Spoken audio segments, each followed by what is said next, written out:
So I really like working out, like staying in shape. But I really hate going to the gym. You gotta travel there, the traffic's shitty, you gotta deal with people taking up the equipment, nobody racks their weights, and you always got that creepy old guy in the locker room just staring at you while you change, it's a little off-putting. So I decided to get a home gym, the squat rack, the weights, the whole 9 yards. And it turns out it's a real big hit during house parties. We'll be kicking it in the gym, in the garage, and people will be like, yo, can I lift? Next thing you know, you got 5 drunk people trying to fucking max out their bench. One night I had someone ask me, they're like, hey man, how much you lift? I told them 600 pounds. They kind of look at me crazy, like 600 pounds? You're not even 200 pounds. I say, yeah, about 10 years ago, I pushed 600 pounds in my living room. My 600 pounds, I'm being 3 fat white bitches.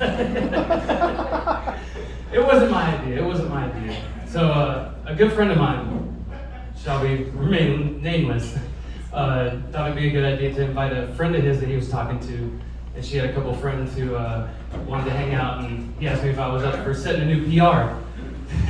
And he's been known to push some heavy weight in his past, and the first thing I asked him was, how heavy are we talking, man? Because I pushed some heavy weight back in my day, but nothing to this scale. So I tell you what, when these girls walked in, it looked like they just ate Adele before she set fire to the flame. I mean, they were big. Each of them, and the shitty thing is, before they even came, my friend decided to do a little blow, a little nose candy, have a little fun. And I didn't really fuck with that stuff. And by the time shit started popping off with these girls, this dude couldn't get hard. I don't know if you ever experienced whiskey dick, but there's also coke dick. And he had to make an excuse, right? And to get out of there so he could go buy some dick pills from the gas station. And he leaves me there. I ain't got no spotter for these girls. I'm there, he left me alone in a fucking Royal Rumble for my life. I thought I was gonna die. But man, I tell you what, white girls, y'all put yourself in some crazy ass situations.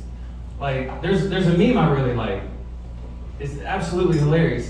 This white girl, little white girl sitting on a couch, right? Behind her, 5 pretty large black men, right? And it'll say something above the men's heads like dementia, Alzheimer's, and next to the girl it'll say Joe Biden. Something funny, And I was kind of curious about this meme for a long time, and I learned its origins, right? It's from an actual adult film called Orgy is the New Black. And so I get real curious. I'm like, okay, let me just watch this. It's not something I'm into. I'm more of a girl on girl guy myself, but I'll watch anything for the one time. And so I'm doing my research, right?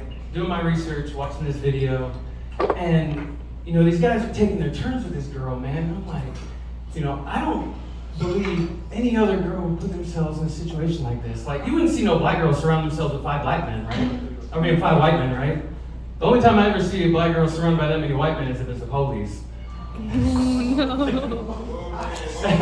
So this white girl's getting tossed around like fucking Raggedy Ann, right? And I'm seeing this one guy who's trying to they're taking their turns, they gotta keep their shit hard.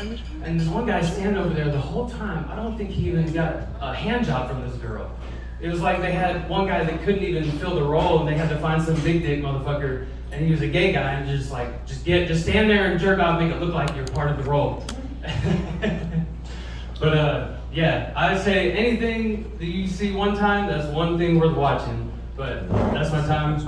I'm Jeff. Have a good night. Keeping on Jeff McCollister. Welcome to the stage, one of our regulars.